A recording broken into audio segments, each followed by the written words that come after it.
कस्तुरीगंधा the flowering tree भाग 30. कस्तुरी धावत स्वयंपाकघरात गेली. डोळे पुसत तिने पातेल्यात उरलेला चहा एक कपात ओतला आणि स्वतः पिऊन बघितला. चहात काहीच कमतरता नव्हती. तेव्हाच तिथे चिनम्मा पण आली. कस्तुरीने एका दुसऱ्या कपात चिनम्माला चहा ओतून दिला आणि प्यायला सांगितले. चिनम्मानेही त्या चहाचा एक घोट घेतला. वाह, उत्तम बनवला आहेस चहा, चिनम्मा आनंदाने म्हणाली. तुम्ही पण चहा असाच बनवतात ना? कस्तुरीने विचारले. हो, उलट हा चहा आमच्यापेक्षा चांगला झाला आहे, चहाचा आणखी एक घोट घेत म्हटले. तर मग मामी मला एवढे का बोलल्या? कस्तुरीने आपले डोळे पुसत विचारले. बाईसाहेब, त्यांचा स्वभावच आहे तसा. दुसऱ्यांच्या खोड्या काढायला त्यांना खूप आवडते. तुम्ही तिकडे लक्ष देऊ नका. चिनम्माने कस्तुरीला समजविण्याचा प्रयत्न केला. पण त्या मला नाही त्या बोलल्या. एक वेळ मला बोलले असते तर मी सहन केले असते, पण त्या माझ्या घराला आणि घरच्यांना बोलल्या, याचे वाईट वाटले. कस्तुरी म्हणाली. तुम्हाला सांगितले ना, त्या तशाच आहेत. आणि तुम्ही काहीच काळजी करू नका. त्या इथे थोड्याच राहणार आहेत. त्या इथल्या पाहुण्या आहेत.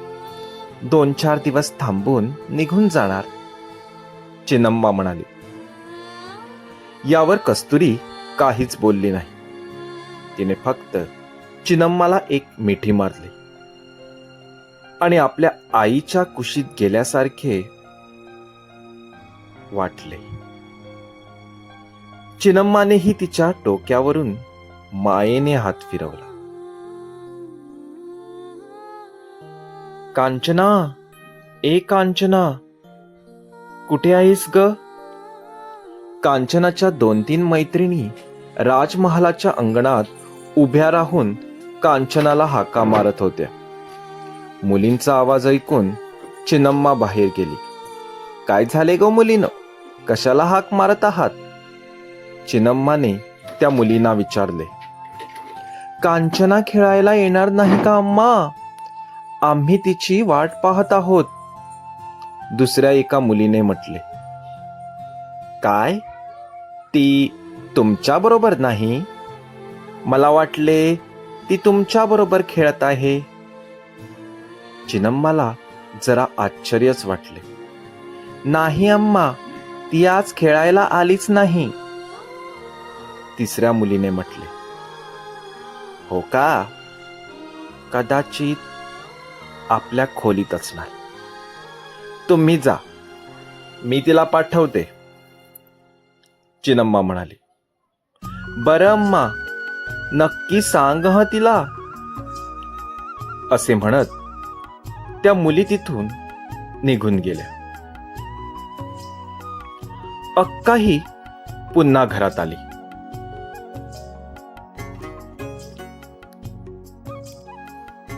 काय झाले अम्मा? कोण आले होते?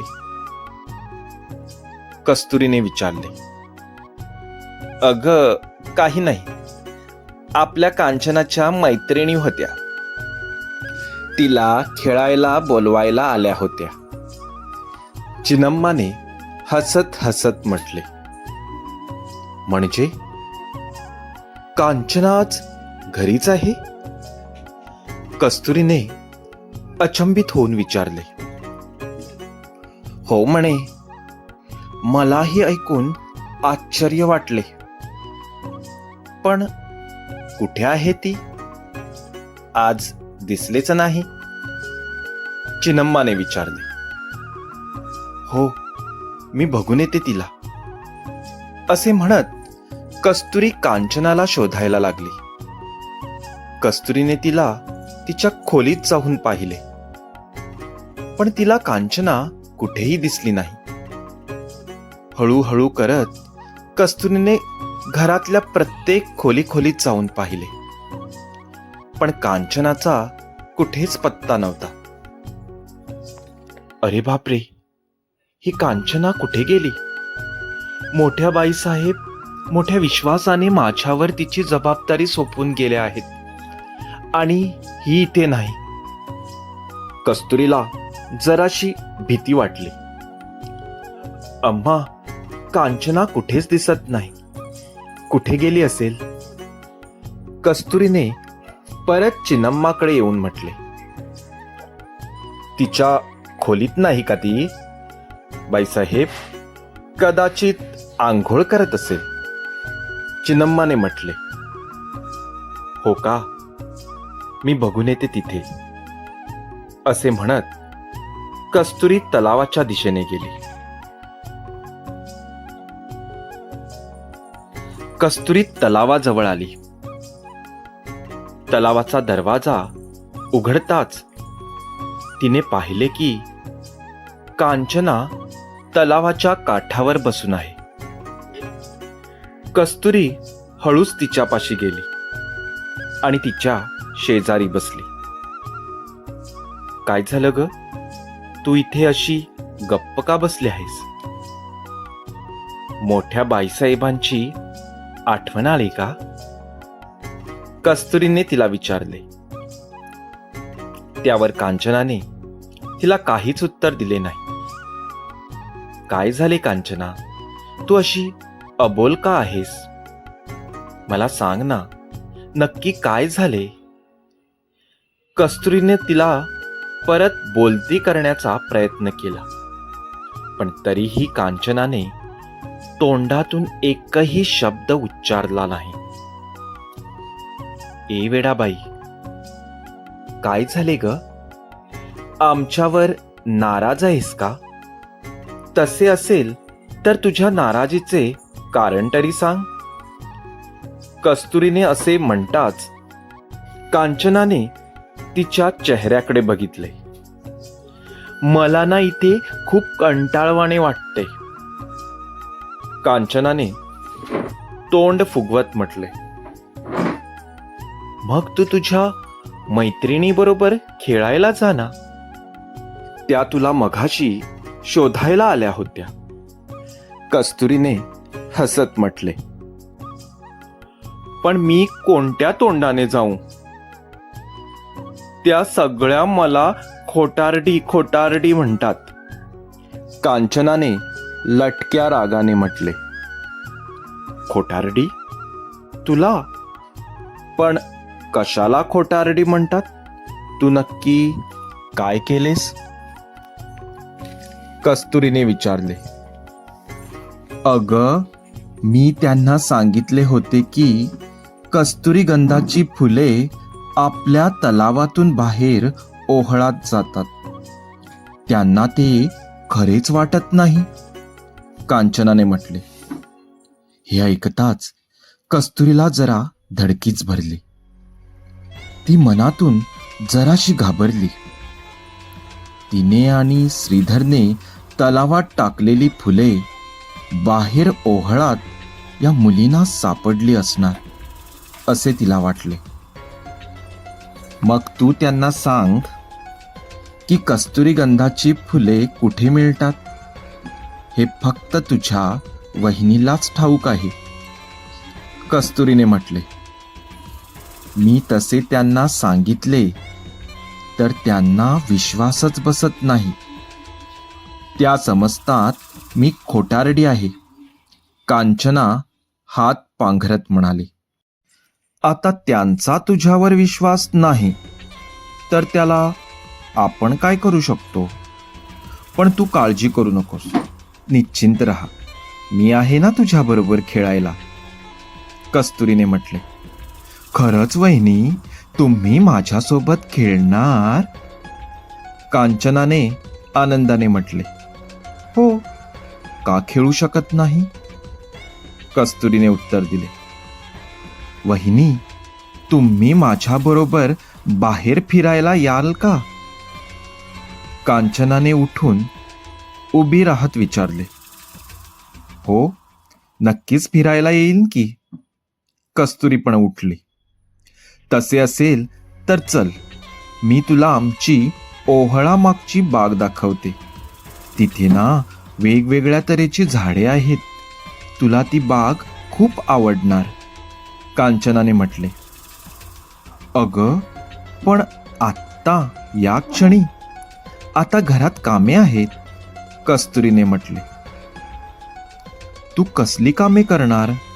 कामे करायला चिनम्मा आहे की? कांचना दाराकडे चालत म्हणाली. बरं, चल जाऊया आपण तुझ्या बागेकडे, असे म्हणत कस्तुरी तयार झाली. कांचना तिला घेऊन राजमहालाबाहेर असलेल्या बागेकडे आली. बाग खरेच खूप सुंदर होती. विविध फुलांच्या आणि फळांच्या झाडांनी ती बहरलेली होती. बागेच्या मधोमध ओहळ वाहत असल्याने त्या बागेला एक वेगळेच रूप आले होते. वहिनी, तुझे एक चांगले आहे ना? खूपच भाग्यवान आहेस तू, कांचना मध्येच म्हणाली. माझे काय चांगले आहे? कस्तुरीला कांचनाचे बोलणे समजले नाही. तू तुला पाहिजे तेव्हा कस्तुरी गंधाच्या झाडाचे रूप घेऊ शकते. तुला हवी तेवढी फुले मिळवू शकतेस. ना कुठल्या ऋतूची गरज, ना मातीची. आम्हाला तसे कुठे झाडाचे रूप वगैरे घेता येते? कांचना कस्तुरीकडे न पाहता म्हणाली. हे ऐकताच कस्तुरीच्या पायाखालची जमीनच सरकली.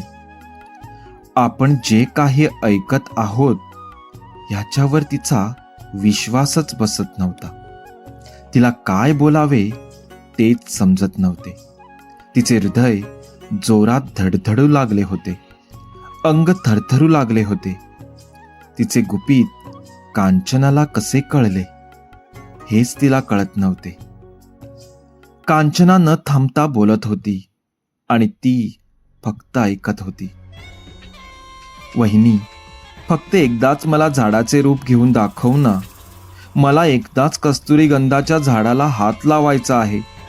कस्तुरी गंधाच्या फुलांचा सडा माझ्या अंगावर झेलायचा आहे. वहिनी, माझी ही एकच इच्छा पूर्ण कर ना. नाही म्हणू नको वहिनी, कर ना माझी इच्छा पूर्ण. तर तुम्ही ऐकत होता कस्तुरीगंधा द फ्लॉवरिंग ट्री या कथेचा 30वा भाग. हा भाग तुम्हाला कसा वाटला हे कॉमेंट बॉक्समध्ये जरूर कळवा. पुन्हा भेटूया पुढच्या भागात.